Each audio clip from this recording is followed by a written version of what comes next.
Murphy at Murtech.com with your daily news update. Okay, I had a little bit of technical problem there, so I'm sorry I'm running a little bit late here, about 7 minutes. But do have some great information for you, so let me jump over here to Murtech on Rumble. And this is the video that we're watching right now. It says upcoming, but as you know, we are actually watching it. At least I hope we are. So let me go ahead and click on that. And hi, Debbie BS. Glad you made it. Okay, so let's slide down here and click the Show More button. And let's go over what we've got tonight. We have from Black Conservative Perspective and Devory Darkins, Glenn Beck, and Wendy Bell Radio. But before we get into that, I do have, let me jump back over here because like I say, I've had some problems here with Rumble. Let me come over here and show you the shout outs I have from Wandering Publishing, just started following my channel. D. Monpig just started following my channel. Love Sweet Truth just started following my channel. So thank you very much, folks, for following my channel. I greatly appreciate that. I hope you're tuned in, and I hope you enjoy the content. Okay, Miss Flintstone 17 reposted my daily news wrap-up from last night. Debbie BS reposted my episode 1773 from last night. Tiff7799 commented on my daily news wrap-up.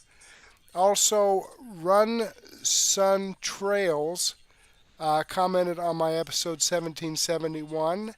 Debbie BS commented on my episode 1773.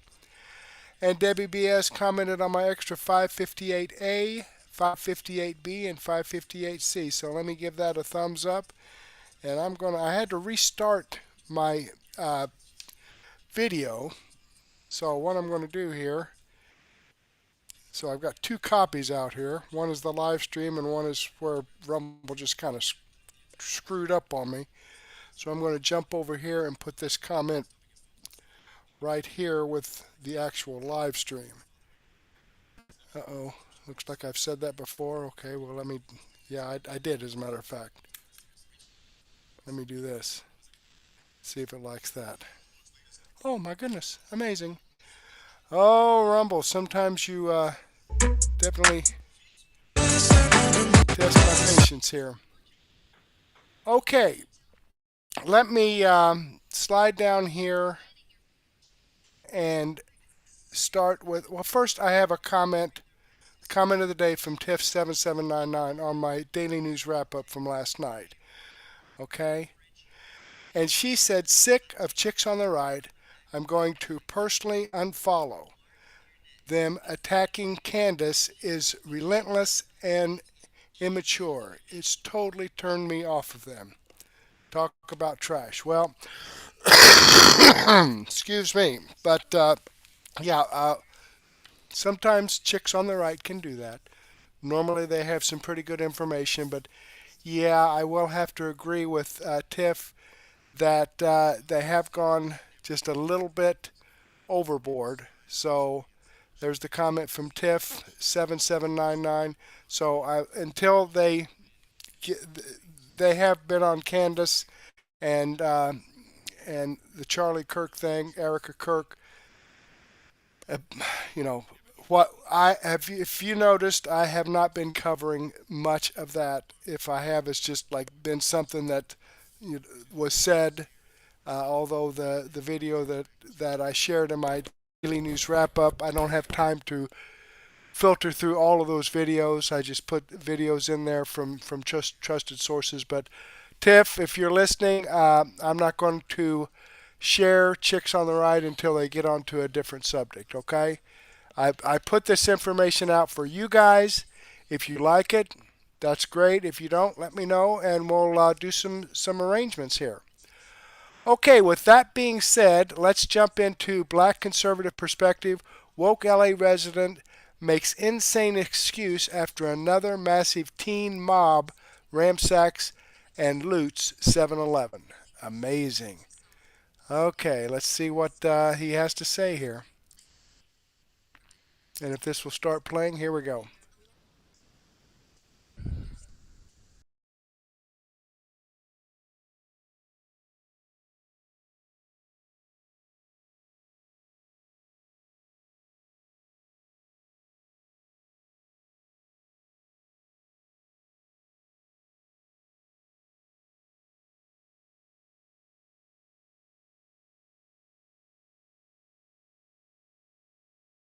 All right, let me do a quick refresh here because I don't think my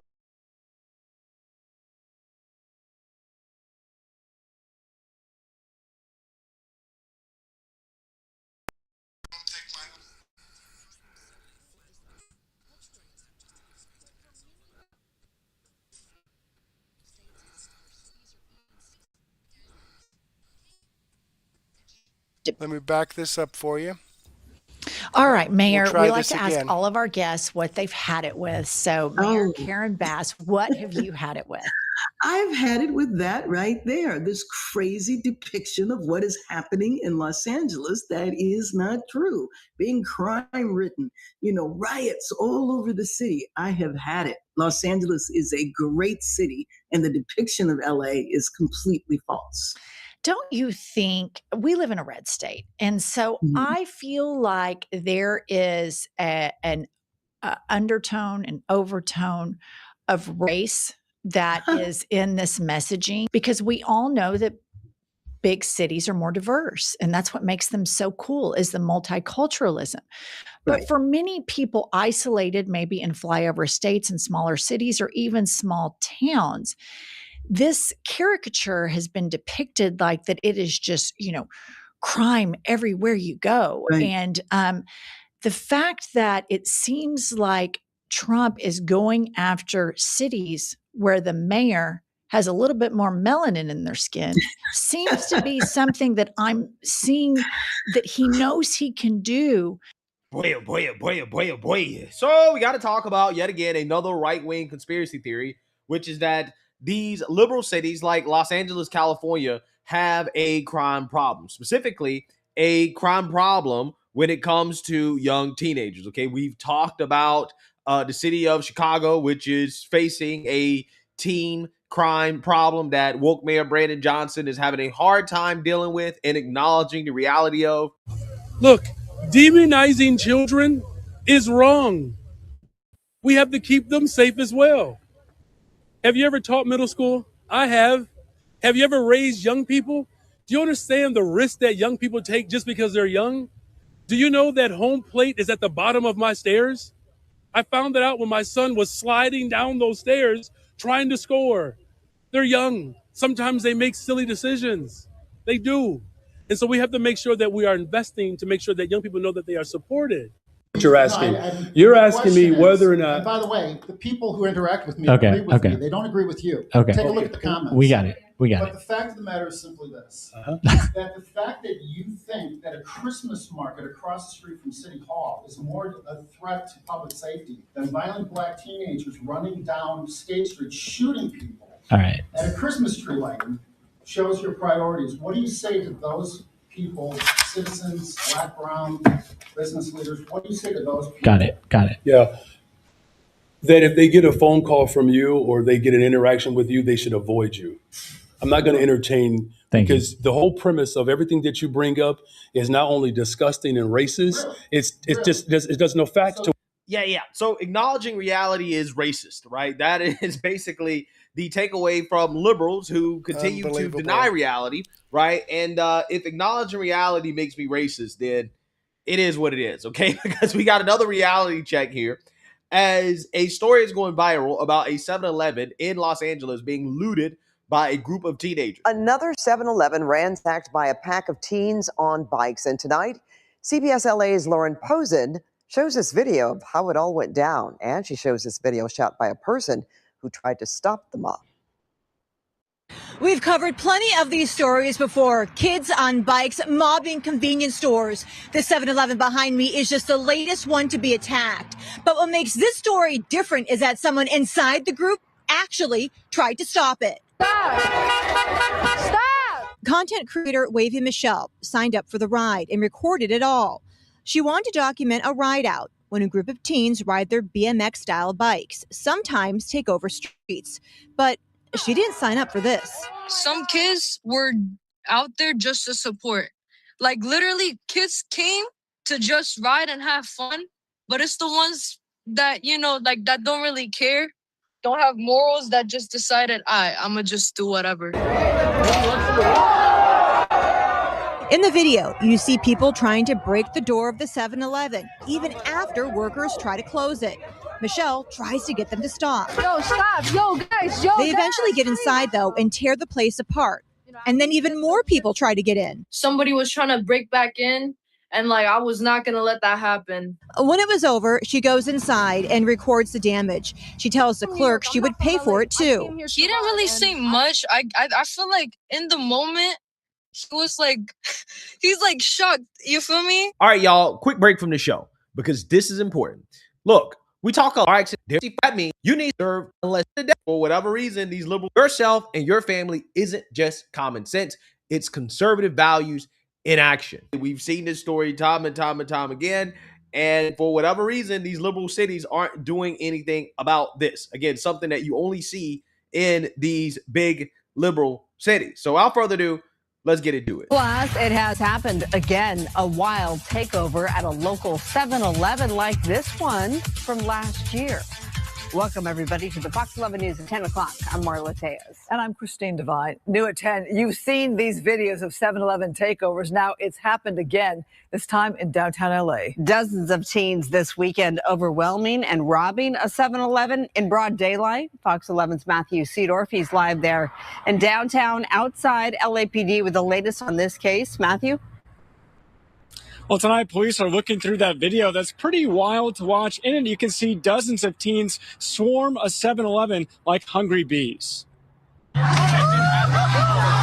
New dramatic cell phone video Los Angeles police are combing through to investigate the latest flash mob robbery. Oh, stop! Oh my gosh! Dozens of teens seen Saturday stealing and throwing items out of a 7-Eleven to others outside. It's worth it because they don't got my face on it. One teen bragging on camera why they feel untouchable. Like nobody respects, anything or anyone, so they feel like they could get away with anything because I mean, from what it looks like, they can.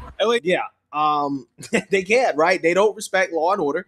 They don't respect authority, right? Clearly, parents are not doing their jobs, and this is the result. Okay, and until you start holding these teenagers accountable, until you start locking them up and throwing away the key, until you start punishing the parents, we're going to see the same thing over and over and over and over again in the same areas. Again, here's the thing, though. Here's the thing, right?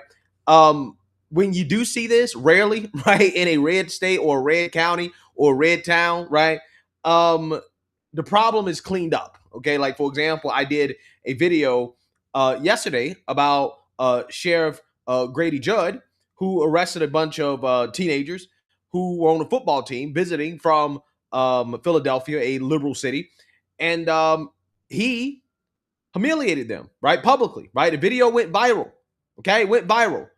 He made an example out of them, and he explained why you really don't see stuff like that in their county, okay? And when you do see it, it's from people who are from these liberal cities, right? Foreigners, okay? Who are used to doing this stuff in these liberal blue cities. And when they come to red states, when they come to red counties, red cities, they find out that, no, we actually believe in law and order around here, right? We don't play those type of games. So again, that's why you don't see it that much, right? But we see it all the time in these liberal cities because they don't believe in law and order. They don't believe in punishment. They don't believe in accountability. And these kids know it. They know it. They know they can get away with it. So there is no incentive for them not to do stuff like this, right? The incentive structure is for them to rob, steal, loot, be agents of chaos because there are no consequences. LAPD confirms they rushed to the Beverly Boulevard location Saturday afternoon after the clerk hit the panic alarm. Police say someone wearing a mask pointed a gun at the employee while the rest of the group swarmed in, overwhelming the store and ransacking everything in sight. It happens everywhere. It looked like a bunch of kids, so I'm not surprised. They probably don't have the money for food. If you literally go up that block, there's so many homeless people down there. Like, honestly, it's a systemic issue. Wow. And this is why it keeps happening. Because ultimately it comes down to the voters. You got ignorant fools like this clown. It's a systemic issue.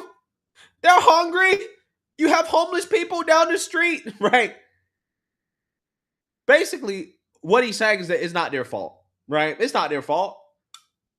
They were born poor. They're black and brown. And so therefore, they should take no responsibility or accountability. It's everybody else's fault, right? It's the system.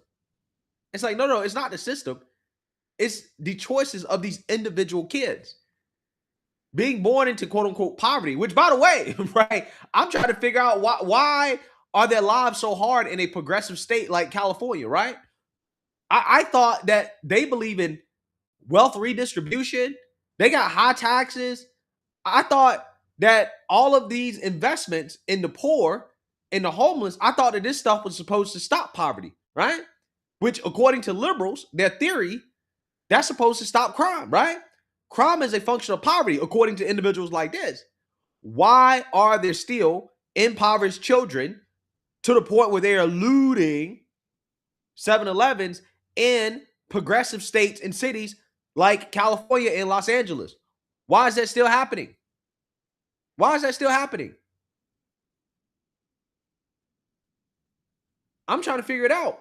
If progressivism is the solution. But again, the core problem comes back to individuals like this. Guys like this vote. They vote. And they vote for these soft-on-crime politicians, these soft-on-crime DAs. And stuff like this happens. Regular law-abiding citizens suffer. And then you got clowns like this that, don't ever really want to acknowledge the real problem. And they just keep voting the same way and you keep getting the same result. So, people like me, I am going to make an example out of it. I'm going to broadcast it to the rest of the country as an example of what we don't want to go back to, right? Because for whatever reason, people are forgetting what you get with progressive governance, right? This is the type of chaos and destruction that you're signing up for when you allow Democrats to be in charge. It's a systemic issue. 2 days later, there's no visible damage outside this store, but over this last year, we've reported on several cases just like this. This 7-Eleven off West Olympic hit twice last year by groups of kids on bikes. Another store in San Pedro also hit during a nearby street takeover. Small business owners and even large business owners across this county have been on the front lines, essentially trying to fight crime on their own. Earlier this year, District Attorney Nathan Hochman stood with local 7-Eleven owners touting Prop 36 and stiffer penalties for shoplifters. This latest flash mob robbery video now in the hands of police as neighbors watch in disbelief. How do we get this to stop? Well, I don't even know because kids don't listen in general, but maybe if parents start teaching their kids to be more respectful. So beyond all that cell phone video out there, there's also tons of surveillance cameras at that intersection. Police have a whole lot of video to work with in this investigation. Reporting live downtown tonight, Matthew Seedorf, Fox 11 News. Yeah, let's see if there are any arrests, right? They got a lot of video. They got a lot of evidence to work with. But will there be arrests? Right. Are they actually going to arrest them? Are they going to hold these kids accountable? Are they going to hold the parents accountable? Okay. What are they going to do to actually punish individuals for participating in this stuff? I highly doubt that any of these kids will be held accountable, but we will see. Regardless, again, just a reminder, this type of chaos and destruction, right, is what you're signing up for when you have Democrats and progressives running a country, Absolutely. running a city, running a state. This is what happens routinely. And if you deny that, right, if you deny the reality of it, then you're racist, right? You're a racist.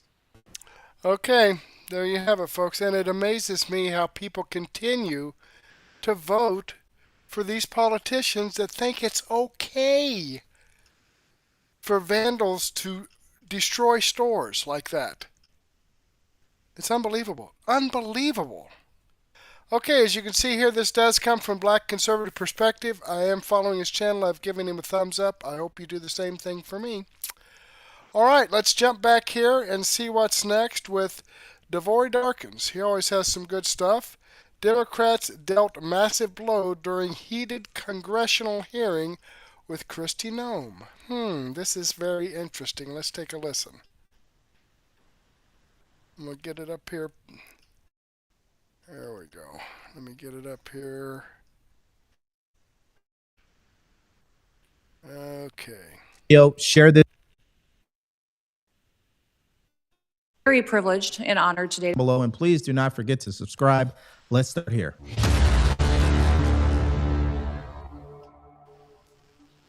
I'm very privileged and honored today to have my family with me. I'd like to introduce them to you. Disruptions of congressional is a criminal offense under federal law. Audience members are advised to take their seats and maintain order.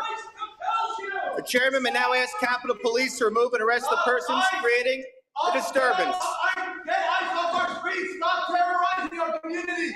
Get ICE off our streets! Stop terrorizing our community! Get ICE off our streets! Stop terrorizing our community! That is craziness. How much so they were the guy's paid. wearing, I guess I don't know what the proper term is. If you're a Catholic, maybe you could tell me. But anyways, he's dressed up as if he's from the Catholic Church with the sign that says, ICE should stop with these deportations. So here's a question. If you're a Catholic, in the chat, tell people, is it part of the policy of the Catholic Church to be in disagreement with deportations? And just generally speaking here, is that a policy? All right, let's go to Benny Thompson. This is his first exchange with Kristi Noem that I found to be unhinged. Okay, so he's essentially saying that what happened with National Guard troops was an unfortunate accident, and I believe he said it twice. This is what I'm saying. They're getting caught up in the political theater and not actually focusing on the merits of what's happening here in our country and the threats that we are facing every day as Americans. Madam Secretary, you and the gentleman from NCTC reference the unfortunate accident that occurred with National Guardsmen being killed. You think that was an unfortunate accident? I mean, It was a terrorist attack. Wait. Look, I'll get it straight. Then you can He shot our respond. National Guardsman in the head. Look, Mr. Chairman, will you direct the witness to allow me to ask my question? It was an unfortunate situation, but you blamed it solely on Joe Biden. I want you to know who approved the asylum application for this same person. Mr. Thompson, this individual that came into the country. No, I want to know who approved. Congressman Thompson, I want you to understand No. when this individual came into the country, he came under I'm not going to let you. evacuation of Afghanistan under Operation Allies Welcome, was thoroughly vetted by the Biden administration at that point in time, allowed into our country, and then was never followed up. I want to remind everybody in Congress. Reclaim my time. We follow the law. And every asylum is supposed to have a check-in every single year, and the Biden administration failed to do that.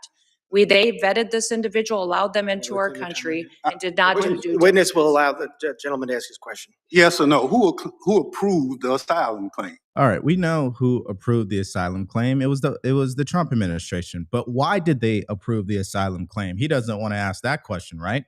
And I have a clip to show you guys right after this. But the point is that this guy was working in conjunction, working with, whatever language you want to use, with the nice three-letter word, the CIA. Okay, and he was vetted by multiple intelligence agencies. So no wonder he passed the vetting process. But yeah, to put it on the Trump administration like it's their fault that this guy woke up one day and decided to commit this terrorist attack, I think it's a complete joke. And I think what we should do is focus on the root cause, which is why are people who are from other countries who work with the CIA allowed to live in this country? Now, here is the response to, them trying to blame the Trump administration for this suspect. Listen to this. The individual was vetted to serve as a soldier in Afghanistan, and that vetting standard was used by the Biden administration as a ruse to bring him here. Had we followed the standard operating procedures for special immigrant visas, that individual and none of the allies welcome people would have come to America. That's on Joe Biden. Gentleman's just time has expired. That was the answer. It doesn't really matter where the blame goes. What matters is the results, and then going back to the root cause so we can prevent something like this from happening again. And that's why I'm harping on the CIA, but maybe I need to tone it down a bit here. Okay, so let's go to the next delusional take from Benny Thompson. And the reason why we're showing you him, because he was the guy who was really, I find to be the most, I mean, just this guy is on one today. All right. Here he is questioning his premises. Antifa is not an organization. They don't exist. Please prove to me that they exist. That's his mindset here. Where in the United States does Antifa exist? If it's a terrorist organization and you've identified it as number one. We are building out the infrastructure right now. So what does that mean? We trying to get the information. You say Antifa is a terrorist organization. Tell us as a committee, how did you come to that? Where do they exist? How many members do they have in the United States as of right now? Well, that's very fluid. It's ongoing for us to understand that. The same, no different than Al Qaeda and ISIS. No, I don't want you. I'll ask one question, sir.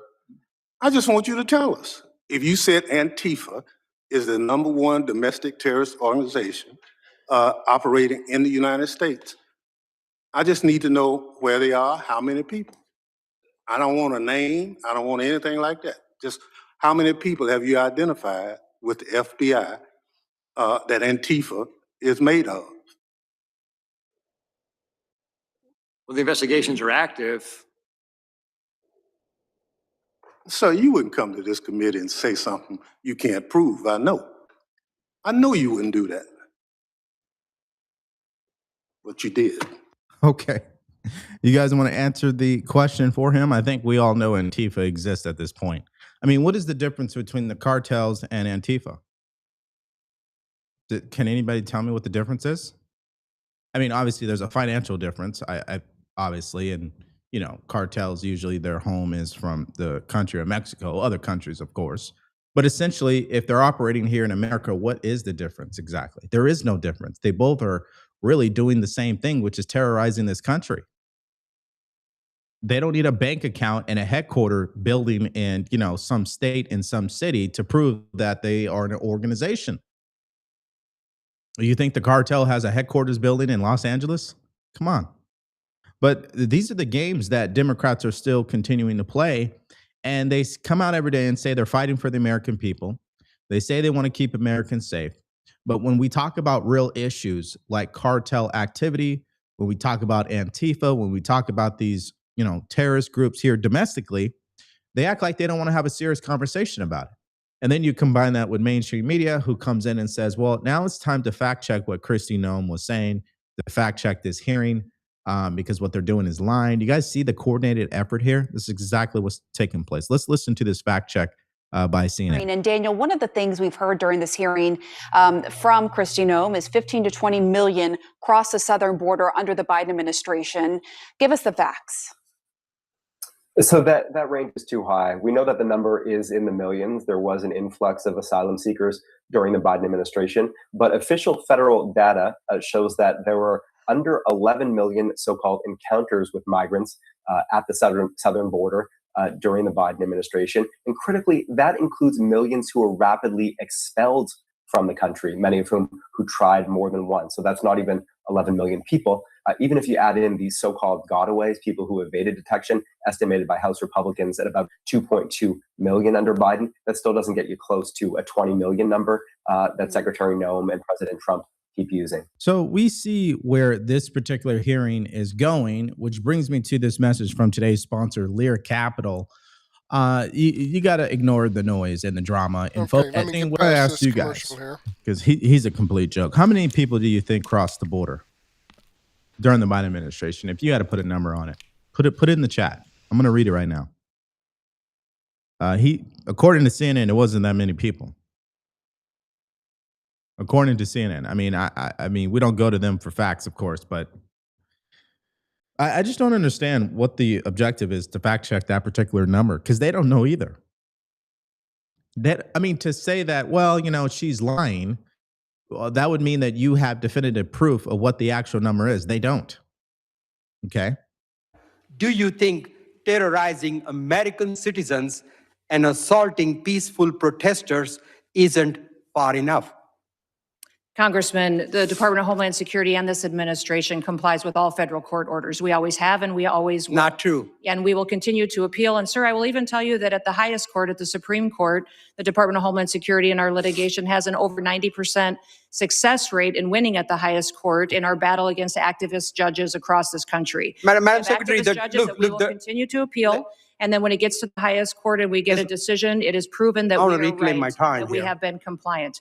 I will also say, you talk about Madam deporting of Secretary, US let Do me. you want me to answer your questions or not? 920-8388, where they can educate you on precious metals investing. We don't know. They even have to call them what a quality. No nation at all. And that is what we are doing every day, is following those. If you guys don't like the law, go change it. That's your job. You don't complain. I was raised by a dad who said we don't complain about things. We fix them. Well, go fix them. If you don't like the law, quit bellyaching, quit hitting and attacking our ICE officers, quit going out and protesting and screaming vile things at them, quit calling them names. We wouldn't let our children do that. Go do something that actually matters by having an honest debate and changing the law. That's your jobs. You all should be fired, in my viewpoint. Guys, that's exactly the way that I feel. Even if I disagreed with the tactics that ICE is using, I would still arrive at the same conclusion. The only solution here, a long-term one, a permanent one, would be the members of Congress getting away from the cameras and playing in this political game of theirs and actually passing pieces of legislation to address what they say they disagree with. Okay, I'm going to go ahead and pause it there. This is something that I've talked about for years. Years. They don't like these people, ICE, Donald Trump, are following the law. Okay? If they don't like it, then change the law. They have the power to do that. Now, if you look at it from the other side, if they don't do what the law says, then Congress could go after them for not obeying the law, not upholding the law. You see what a catch-22 it is? They have these laws in place. The Democrats bitch about them carrying out their lawful objectives. They don't want to change them, but then again, if these people don't do what the law says, then they would come after them for not enforcing the law. Unbelievable. Let me show you here that this video does come from Devory Darkins. I'm following his channel. I've given him a thumbs up. I hope you do the same thing for me.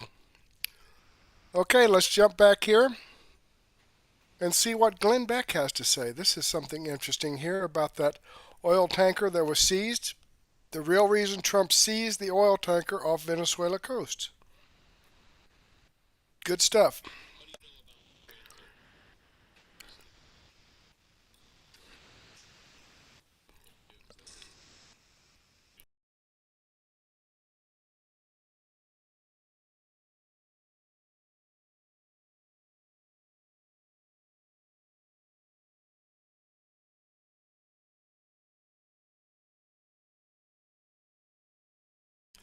Okay, I'm going to have to refresh this again. Damn.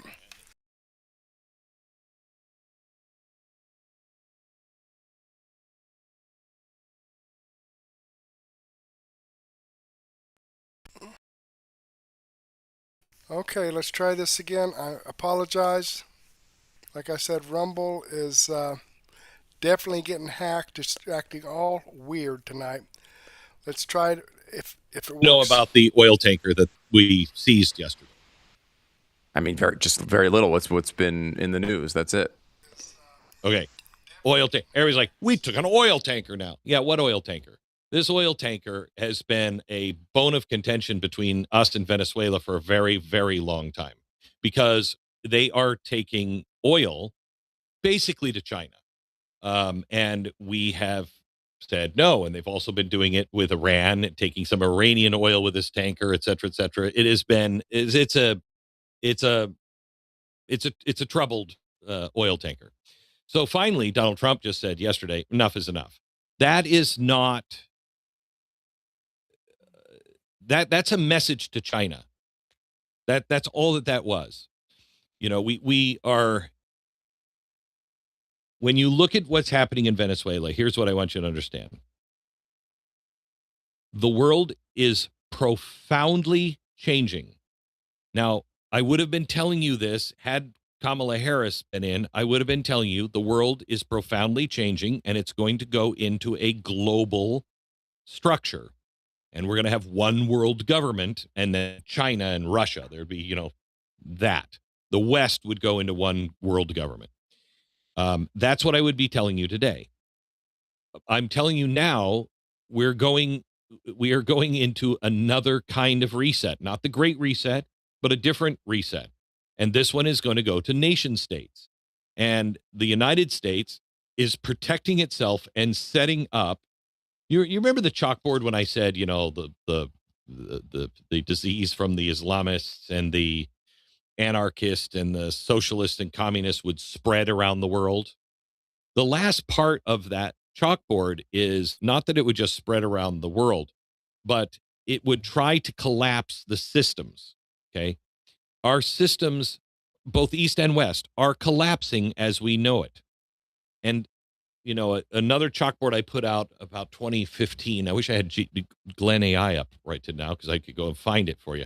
But I think around 2017, I put a chalkboard up and I said, there's two things left. There's collapse of the currency and war. And one happens before the other, but they always go hand in hand. Usually what happens when you get into an end of an empire, a dying empire, which we are, when you get to there, what happens is you usually have the rising power, which many will believe is China, but it's not. The rising power comes up and they will make a first strike, and they will strike us in some way or another to put us out, and then they rise up to the top. Okay. That's usually what happens. This time there is no rising power because China is bluffing. We're bluffing. We cannot get out from under this debt. The entire world has this debt. So there's a debt explosion that's going to happen. How that shapes up, how that turns out, I don't know.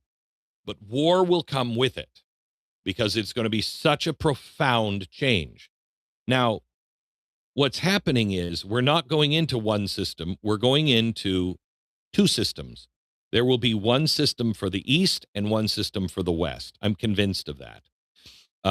What Donald Trump is doing is everything that's happening in Venezuela. Yes, it has something to do with drugs in our own streets, et cetera, et cetera. But mainly it is saying to Iran, Russia, and China, get the hell out of our hemisphere. You are no longer welcome here. That's why Russia and China were coming into the Japanese airspace just yesterday, and we in Japan had to push them back. They're not trying to start a war. They're checking us. They're putting us in check because they're going to do the same thing to that hemisphere. They're going to say, okay, fine, you have the West, we have the East. And that, I think, is what's coming. And how that works out, war and currency collapse, those always go hand in hand. I don't know this time because you're going to lose. I mean, we're going to lose South Korea as an asset. South Korea is going to it will fall to the Chinese. When that happens, what happens to Japan? Do they fall to the Chinese too? What happens to Taiwan? Does that fall to the Chinese? Let me bring Jason in on this. Do you agree with what I'm saying so far? Yeah, pretty much. I definitely think we're entering into a stage of hemispheric control. And the tanker situation is a perfect example of everything that we've been talking about since this whole Venezuela thing started. You look at a tanker that's been sanctioned since, I think, 2022. It was under the Biden administration it was sanctioned. And what they discovered then was that the Iranian Republican Guard Corps was sending direct orders, basically, to the people that were involved with this tanker to take Iranian oil, eventually over to Asia, which pretty much means China, and then make money that they were filtering back to Iran. Well, another player in that was this extremely wealthy Russian oligarch. So you know the Russians, you know that he's not doing this on his own. You know that Russia was involved in some way. So you have all of these players that are involved in trying to control assets, or at least use the hemisphere of America to do this thing and to pull it off. You have Russia, you have the Iranians, you have China. All these people are operating in our backyard. It was crazy. Did you see the Venezuelan opposition leader Machado? Yes, yesterday in Norway. Yes. I mean, she was they forbid her for leaving Venezuela. She's just gotten a Nobel Peace Prize. She's the opposition leader. Yeah. And the Nobel Prize just went to her for peace, and she showed up. I don't know what's going to happen to her when she goes back. Yeah, she was asked directly because of this tanker situation and everything going on with our buildup in South America, if she supported a U.S. Invasion or ground operation, stuff like that. And she goes, invasion? Well, Venezuela's already been invaded. Who did she give as an example of the invasion? She named specifically Hezbollah, Hamas, and other international terror organizations and trafficking organizations. This is known to everyone. This is not just about drugs. Now, I want to make this clear. I'm not like advocating for us to go in and do any kind of war. I don't want that. I don't want involvement. I don't want that. But what you're saying as far as hemispheric conflict is developing. Like, there's no stopping it. Now's the choice, the chance of how do we maneuver ourselves into where we can, I don't know, somehow influence or not I don't want to get involved in this whole China-Taiwan thing. If any of this sounds beneficial or at least, I don't know, optimistic, is that now the players within that hemisphere, like Japan, are they like the number 3 economy in the world? It's around that area. They have a juggernaut economy. It's not as doing well like all the others in the world are not doing well. But they also have a major military that's not authorized to do offensive operations. But they are a perfect check to China. Why are we always the ones that are the first people they call to go and handle that situation? Regional powers are emerging, like Japan. It is going. This is the exact opposite. This is what people need to understand. This was going to happen, and it was going to happen, and it was either going to go into China and their sphere of influence, and the West as a global, one world order. Okay, those would have been the two powers. That was coming. Would it have had to have collapse and possible war? Yeah, because everything's changing, and to get people to change that much probably would mean some war. So what's happening is Donald Trump has just said, no, nation states, individual states matter. That's where the people are. They want their own representation in their own state. And so the United States is standing up for that. And so you're going to see, for instance, in the Eastern Hemisphere, you're going to see Japan, Australia, they're going to have to stand on their own 2 feet because we're not going to be able to do it. So they're going to have to stand on their own 2 feet. When it comes to this hemisphere, Donald Trump is making sure that we have all of the resources locked down, all of the rare earth minerals locked down, everything that we're going to need to survive as a hemisphere, because at best we're going into some sort of a Cold War. Would you agree with that? At best. At best. Yes. Yeah. I tell you what, Glenn, we talked yesterday on your TV show about the year 2027, which we're about to start the clock on the 12-month countdown to 2027. So many predictions have made about that year in 2027. For one, China being able to or being ready to take back Taiwan. That's huge. For the other, artificial intelligence, per all of the experts that are now predicting 2027 as being the year that starts, where we finally kind of realize, okay, there's definitely no going back now. This is the main geopolitical and educational and everything goal for every single nation state. Like the race is on. Like, well, I guess at that point, it will be decided. This is the person that will, is the first one to the race and will control it. That's the countdown that we're on right now.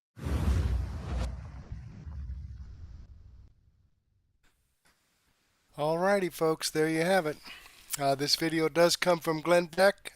Subscribe to his channel. I've given him a thumbs up. I hope you do the same thing for me. I guess we'll just have to wait and see. It's interesting. 2027. Things take a while.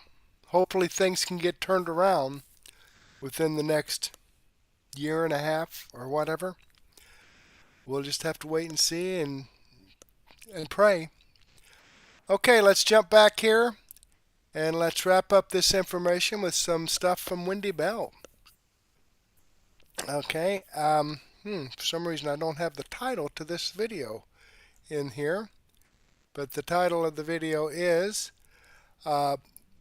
Willows, got it right over here, Willows versus Warriors. Okay, so let's just go ahead and get this started.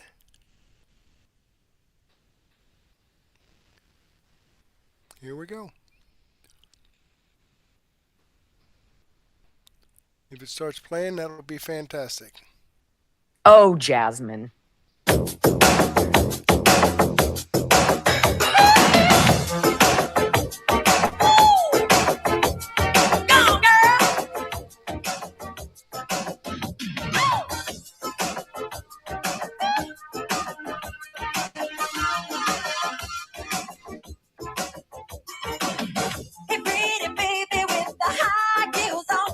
Oh, my. Brock's feeling 50 today. Giving me a little roast. No, it's the there. jacket. I know. Well, I've got my Michael Jackson jacket on. Thanks, Brock. I'm glad you're paying attention. Welcome back to the Wendy Belt Radio program. Okay, so you can just say challenge accepted. All right? Jasmine Crockett is running for Senate, and this is probably not the best start. I'm just going to say. Look, if your brand is resisting, if you don't stand for anything, and your brand, your image, your persona is to be a trashy Trump hater who just resists, right? If that's what you're running on, you probably want to not challenge Republicans to fact check you, okay? So the GOP has accepted Jasmine Crockett's video challenge times 20. I'm going to read you the backstory here. This is on BizPac Review. U.S. Representative Jasmine Crockett got a little bit more than she bargained for after laying down a challenge about Democrats. Republicans gladly obliged after the Texas Senate candidate now dared anybody, to find a video clip of her fellow Democrats invoking violence. Oh, well, how much time do we have? Where do you want to start, Jazz? Huh? And that launched a blistering video response with nearly 24 examples. In an appearance on the Breakfast Club podcast, that's with Charlemagne, Crockett insisted that she had never, not once, ever used rhetoric that could invoke violence, despite countless examples of her doing just that. And you know what? I could say it in her accent and in the way she does her, jazz speak. But let's listen to what she said. And let's pay attention. All the dings you're going to hear. That's the counter going up to 20 different examples. And you're going to hear everything from Beto O'Rourke, Eric Swalwell, Gavin Newsom, Hakeem Jeffries, Maxine Waters. All of these people saying exactly what Jasmine Crockett says. No one ever in the Democrat Party has said. Let's go. I challenge somebody to go and find a clip of a Democrat invoking violence. Let's extinguish him for good. I will go and take Trump out tonight. We're going to fight it in the courts, and we're going to fight it in the streets. When they go low, we're going to bury them below the Capitol. That's what we're going to do. We take them to the mud and choke them out. There needs to be unrest in the streets for as long as there's unrest in our lives. I just don't even know why there aren't uprisings all over the country, and maybe there will be. We're walking down a damn different path. We're fighting fire with fire. We're going to punch these sons of bitches in the mouth. By taking behind the gym and beat the hell out of them. Punch back, kick back, dunk over their heads, and win some power. Fight back, punch back, and make sure that they stay down. And you know what? Kick them when they're down because they deserve it. I think that you punch. I think you punch. I think you're okay with you okay with punching. We are at war. And that's why the gloves are off. And I say, bring it on. We are not only going to punch you back, but we are going to knock you out. Like we're in a war right now to save this country. And so you have to be willing to do whatever is necessary in order to save the country. Well, I am here to tell you, not only are we going to punch back, but we about to beat you down. And God damn it, shut down the city. We are at war. When they go low, we kick them. Even in states where Donald Trump won big, that it does you any good running away from Donald Trump. I think you need to go back and punch him in the face. Let's make sure we show up wherever we have to show up. And if you see anybody from that cabinet in a restaurant, in a department store, at a gasoline station, you get out and you create a crowd. And you push back on them. And you tell them they're not welcome anymore, anywhere. Other than that, we got nothing. 20 examples in like 4 seconds. Boom. How's that feeling, Jasmine? And that was just, I mean, honestly, if I put it out to you right now and I said, you know what, share with me by emailing me at wendybellradio@gmail.com your favorite video clip of a Democrat inciting violence against a Republican, not just against Donald Trump, but against MAGA, against anybody on the right. I guarantee you that by the end of this first hour, I will be flooded with examples. You know, it's funny because they got so upset when Donald Trump told a Bloomberg reporter, "Quiet, piggy." Oh my gosh. Can you believe he said that? It's a pattern of misogyny. No, he's just telling the truth. You're behaving like a pig. Stop it. There is a level of decorum when you sit here in the Oval Office. And by the way, is there not a level of decorum in the House of Representatives and in the Senate? Do we have to have people like Jasmine Crockett who say, well, you okay with punching? Or are we okay with people in the House of Representatives who say ax instead of ask? Because you're going to hear it multiple times today. Is this the street vibe we're working for here in the United States? Let's act like we're going to go out and we're going to rumble. Or do we want to have people who are educated, who are intelligent, who are at the top of their game, who are thought leaders, who are innovators, who are dreamers and creators and doers and builders? And we get freaking Benny Thompson. You give us Hank Johnson, who legitimately thinks Guam could capsize if you put too many Marines on it? Come on. America deserves better. When we come back on the Wendy Bell Radio Network.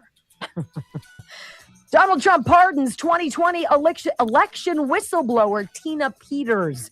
Why the left is losing their minds over this. If you're not caught up, you will be next. I'll tell you what, the left loses their mind over everything. The thing that makes me so upset is when the Democrats talk about saving our country, saving our democracy. Okay, if they're talking about saving what they've already done to it, allowing millions, and I would say probably 20 million over the past 4 or 5 years come into this country illegally, and then paying for their housing, paying for their food, paying for their medical, paying for their education, paying for their phone, giving them spending money. If that is what they think our country is all about, then God help us. I don't want to save it. And it's the best. Look, okay, let me get up here. We can do that. Here we go. Ho, ho, ho, it's magic. You know. Welcome back to the Wendy Bell Radio program. You know, I haven't read too much about why the left is so up in arms over Tina Peters, but my common sense tells me it's very basic. And I'm going to get you caught up to speed if you don't know what this is, because President Trump pardoned her last night. Where is the best place if you want someone to not be able to speak, to not be able to blow the whistle, share details, get into granular data? If you want to effectively muzzle someone indefinitely, or at least during a specific period of time, where is the best place to put them? Prison, right? And why ever would a mom, a white-haired election worker from Mesa County, Colorado, right? Mesa, Colorado. Why would she have so much ire stoked on the left? Well, it's interesting. She's an elections official in her community, and she saw some funny stuff. A lot of people saw funny stuff, and we tried to expose that funny stuff, and we were shut down. We were closed, we were doxxed, we were fired, we were demonized, demonetized, fill in the blank. You remember how it went. All because they were desperate for you to believe that Joe Biden won the 2020 election. Now, somebody with modicum brain power would be able to see that Joe Biden has never been popular, nor has he ever been accused of being intelligent, nor a good leader. He didn't campaign. He was old and he's a poor communicator at that. And it was during COVID and he stayed inside in his basement and never went out to campaign. And we were supposed to believe that he got like 6 million more votes than the first black president in the United States. And you're supposed to shut up about it. Yes, that's exactly what the story is. Understand? Well, Tina Peters didn't understand because she saw some stuff. And she saw some stuff so that she actually got hard evidence, hard proof of said stuff before it was wiped clean. And she tried to blow the whistle. And they threw the book at her, alleging she had broken all of these rules as an elections official. And she was prosecuted, right? She was sentenced and thrown away for essentially a life sentence. She's not well. She is not healthy. Why do you want to sentence her to 8 or 9 years in prison? You don't want her to be able to talk. I find this very interesting. So I want to read this to you because Trump pardoned her last night. Here's the story. I'm going to give it to you from the left. This is from rawstory.com. This is by no means a conservative rag, right? Trump unveils pardon for MAGA clerk, interesting, convicted of aiding election security breach. Well, now that's rich because in order for an election security to be breached, it has to be secure to begin with, which it was not, right? President Donald Trump said in a social media post Thursday that he is pardoning Tina Peters, a former Colorado County clerk who was convicted on state charges of sharing passwords to her county's election system with unauthorized parties, which is kind of rich if you pay attention to all the allegations, Smartmatic, Dominion, all of these various machines, who was controlling them, right? Was it in Venezuela's hands? Was it Serbia? Who was doing it? Say what? Yeah. Trump announced the pardon on Truth Social, which does not constitute an official pardon, but it is unclear whether the administration has applied to the U.S. pardon attorney for her release. This is what he wrote. Democrats have been relentless in their targeting of Tina Peters, a patriot who simply wanted to make sure that our elections were fair and honest, the president wrote on Truth Social. Tina is sitting in a Colorado prison for the crime of demanding honest elections. Today, I'm granting Tina a full pardon for her attempts to expose voter fraud in the rigged 2020 presidential election. Now, this is interesting, and this is where I want to bring Ann Vandersteel into this, all right? Ann has been on the 2020. She's been called an election denier. They called her every single name you possibly could, as she's been snooping around and getting the details on who did what to whom so that Joe Biden could beat Donald Trump in 2020, right? I want to read this really fast. Peters is the latest in a long line of people involved in Trump's efforts, rawstory.com says, to subvert the 2020 election to receive a pardon or a presidency. Well, they're not trying to subvert the election. They're exposing the theft of it, which the left, uniparty, deep state, fill in the blank, cannot have be common knowledge, right? And so what do? When you're honest and you're blowing the whistle, they come at you and say that you're threatening the process. You're a threat to democracy. You're a MAGA extremist. Away with you. Do with them like I did to the January 6ers, judges say. Yes? Well, that's true. That's what they're doing. Peters was convicted on 7 charges of aiding the security breach of her county's election system and was sentenced to 9 years in prison. Trump has previously attempted to move Peters to a federal facility, but Colorado Governor Jared Polis blocked him. Now, why would the governor be interested in the president wanting to move out of Colorado and maybe bring closer to D.C. Tina Peters? They don't want her to be able to communicate. She's apparently been attacked 3 times in prison. This is a Gold Star mom who blew the whistle, made a copy of election data, which she says proves the machines were rigged, connected to somebody else, right? Before the machines were wiped illegally, right? To hide the evidence. Throw her in jail and don't allow the president to get her any closer to him. We don't want her to talk. I want you to hear Ann Vandersteel. All right? This is a conservative media personality. A lot of you know her already. She's host of the Steel Truth podcast and show. She's known for promoting, quote, QAnon conspiracy theories and, quote, election fraud claims. Well, it isn't just a claim on behalf of President Trump. And Ann, in this 2-minute little video, shows you why the left is so interested in keeping Tina Peters locked away and quiet. Hey, everybody. Ann Vandersteel. I'm up in D.C. right now, and I want to tell you something. The media, the politicians, and the intelligence community pray you never figure what I'm about to tell you out, because our elections weren't compromised by some glitch. They were penetrated by global intelligence weapons. And this system didn't begin in Colorado. It began in Serbia. This is a CIA playground where foreign and domestic intelligence agencies perfected a digital election manipulation long before Americans ever heard of the name Smartmatic.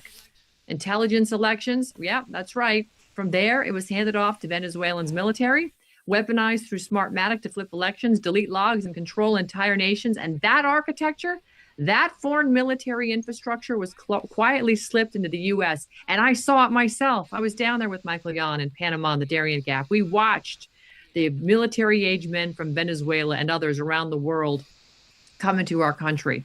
Well, now here is where everything blows wide open. Those folks expected governors, secretaries of state, and corrupt supervisors of elections to play along. And they did. But they did not expect a county clerk in Mesa County, Colorado, Tina Peters, a Gold Star mom, to catch them in the act. Tina imaged the Dominion machines before they were illegally wiped. She preserved the only untouched 2020 data set in America. Imagine that, 3,143 counties, and she's the only county clerk who has that image. And that image is one that mirrors exactly what Serbian and Venezuelan insiders described. Serbia whistleblowers, and the moment that she did that, well, they moved to destroy her because Tina didn't just uncover election fraud. She exposed a foreign intelligence operation running on American soil. This is why they fear her. This is why, in fact, she's in a prison cell. And this is why her story is the single most important national security case in modern American history. She exposed a foreign intelligence operation running on our soil. At the same time, President Trump and our military are posturing very strongly right on the doorstep of Venezuela and Nicolas Maduro, and all of the allegations regarding connections with Maduro and Tren de Aragua and infiltrating and co-opting members of our Congress all over elections. That seems kind of far-fetched, right? Like, how would people do that? That's not even possible. Yeah, it is. So here's what we have. We have willows, and then we have warriors. Warriors are people like Tina Peters. She didn't have an option. She saw what she saw. She knew it was wrong. She couldn't sit on it. She couldn't be quiet. Some people are like that. Others are more malleable, squishy, one-celled little amoebas, parameciums, right? They don't want to get named. They don't want to be called anything. They don't want to get in anybody's cross. Shh, quiet. And so they have people like Jasmine Crockett and LaMonica McIver and others representing them. These people, when they go low, we kick them, right? Oh, big talk there, Eric Holder. You know, the people who showed up on January 6th, those people have been demonized for years. Those people were American heroes. You want to know why? They went to the Capitol that day because they love this country. And they knew what they experienced at that election was wrong. Every ounce of it, from alpha to omega, wrong. And they went there to demand of their elected representatives what constitutionally is required to happen. When you ask for redress, they need to hear you. And they expected their representatives to stand up and to refuse to certify that election. But you know what? The Willows won out. Not so much now, I don't think. Remember, this is what President Trump told Dasha Burns just a few days ago from Politico. We've got the goods on 2020. Don't you worry about it. It's coming out. Listen. I think think of it. If our election wasn't rigged, it was a rigged election now, everyone knows. It's going to come out over the next couple of months too, loud and clear, because we have all the information. But if the election wasn't rigged and stolen, you wouldn't even be talking about Ukraine right now. Going to be coming out in the next couple of months. We know it was Rick. Oh my goodness. So he pardoned Stina Peters. Yes. When we come back on the Wendy Bell radio program. Okay, we're going to go ahead and pause that there, and I will have this in my daily news wrap-up so we can watch the rest of this together. But yes, and the thing is, sometimes there's a silver cloud or a silver lining to every cloud. And if the 2020 election wasn't rigged, chances are that Vice President at that time, Mike Pence, may have been our president right now. So we would have gone through Biden anyway with Mike Pence. So hopefully J.D. Vance is a little more Republican rather than Rhino, a little more conservative rather than liberal for Mike Pence. Now, Mike Pence was the governor in Indiana. I'm from Indiana. But he was very disappointing. Very, very disappointing. But it's a good thing that he was. Otherwise, he could very well have been the president right now. So with that being said, let me click over here and show you that this video does come from Wendy Bell. This is the video here that I shared with you. I'm following her channel. I've given her a thumbs up. Let's jump back here, and I've just copied the live chat into a comment so it will be permanent with this video.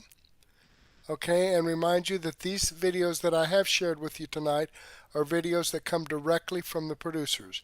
I just try to put together information. Sometimes it kind of stays on one topic. Tonight, I think that I was successful in giving you a good range of information here. Let me know in the comments. Let me know in the chat before I shut this down.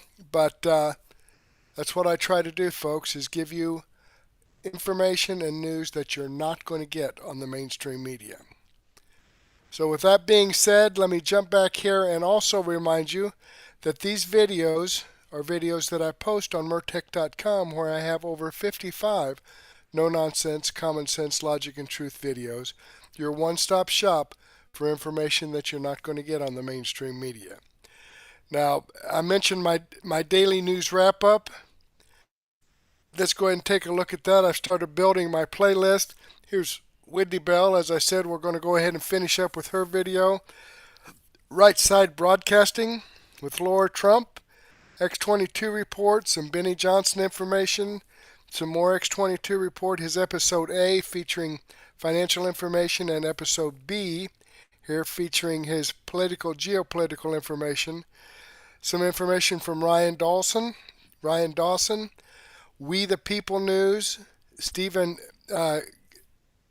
Gardner, On the Fringe, Truth Bomb Mary, a lot of great information, so you don't want to miss that, but go ahead and take a break, grab a cup of coffee and a donut, or a sandwich and a soft drink or a beer, and meet me back here at 9:30.